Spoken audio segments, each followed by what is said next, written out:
Hey everyone, it's Rod. Hope you're doing well. I was listening to Bill O'Reilly. He was talking. So here's the video. No So nation is basically, perfect, but American police officers very rarely shoot civilians. The statistics prove it. Also, while there is social injustice and blacks have suffered in this country, most Americans deplore bias, and we have seen tremendous improvements in that area. To overhype the few police shootings that do occur and to create hostility toward your own country should be put in a basket of there you go. deplorables. So basically, what he's saying is, he's giving us advice and experience about police brutality and that there's not a lot of killings and there's it's un-American that people of color in particular are making a stand or bringing attention to the situation that is not really a big situation, and it disturbed me. You can respect Bill O'Reilly. Bill O'Reilly is smart. The thing about Bill O'Reilly, he knows he's smart. And the way he talks as if he's one of us, but he's not. Bill O'Reilly is rich. Bill O'Reilly is famous. Bill O'Reilly has been very successful in his field for many, many years. He stands apart from the rest of us. I call him an elitist. So he doesn't have the same perspective as we do. He doesn't have the same experiences that we do. He talks about police brutality, but he talks only in terms of killing. He talks about statistics, and statistics show that there's not a lot of police killings out there, period, let alone people of color. I'm not going to agree or disagree with that. What I can say is that statistically, based on the numbers of blacks, they're getting killed more out there than any other culture. But that's not the statistics that bothers me or scares me. The statistics that bothers me and scares me is statistics that we don't know about. I've always said this. The statistics that we don't know about. I don't believe that police out there are deliberately going out there just say, I'm going to kill somebody, I'm going to kill brown people. But I do believe that when it comes to brown people, that they are not as lenient, that see us as more dangerous possibly, and they're more abusive with us. Those are the statistics that I'm concerned about. And people don't seem to be so concerned about like what police do with brown people as far as killings even, but even as far as abuses, because they are afraid of us. They're afraid of brown people and they think brown people somehow deserve it, like as a bias that people have in their minds. But that type of brutality, we don't have statistics or measurements yet. And those are the statistics that I'm worried about. The reason why we even know about it is because we're seeing them on video. The reason why we know about it is because within communities, not just brown communities, but just communities in period, word of mouth.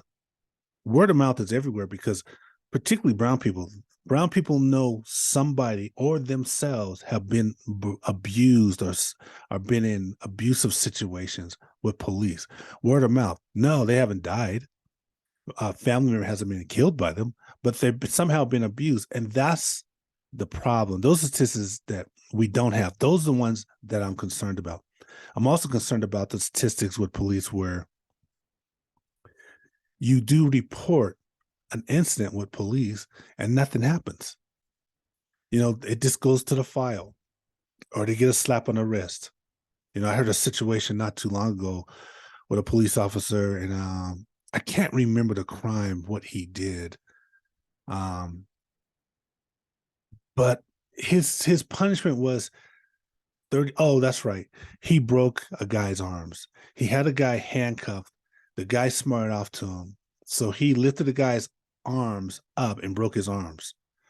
So his punishment was that after it was reported, was that he got 30-day suspension, meaning he's suspended for work with pay. That's just a vacation. I don't see the punishment there. I don't see the accountability there. Bill O'Reilly, he complains because he says that, he doesn't understand basically that brown people are out there and they're making light of these situations, light of police incidents. creating this division with within America. And I don't see it that way. And brown people don't see it that way. And I don't even know if America sees it that way.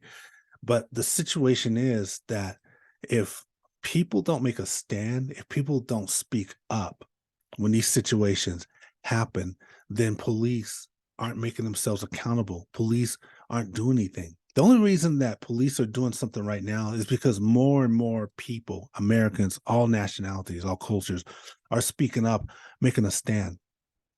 And where I live, there was a Black Lives Matter march, or just a march of some injustice that police did. Someone here, and what I found as I was watching this march, this participation, was that vast majority of the people making a stand that were marching were white men, white women, whatever. There were brown people and so forth in this situation. They're all mingling together, but the vast majority of the people were white.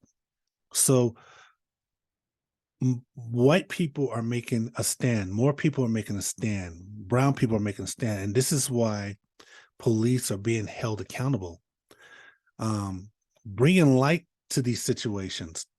Brown people tried for many years. Slavery. When is slavery? Slavery ended in 1865. So brown people have been quiet and suffering since 1865 to, let's say, 2017, just suffering in quiet, not saying anything. And what they find, it doesn't work. It doesn't work not to bring light to police brutality. It doesn't work not to bring light to racism and discrimination on job markets or in public in general. It just doesn't work. They suffered silently after slavery, through Jim Crow, all the way through, I say 2017, 2016, when Trump took office. And this is when people started more speaking up and not being quiet. So this is more when people have an effect when they bring light to a killing or brutality in a situation, and they're not doing it just to bring light to it.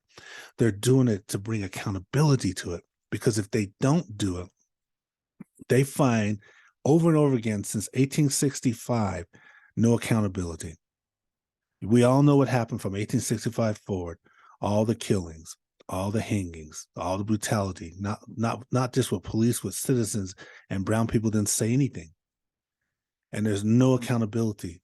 Those times are different.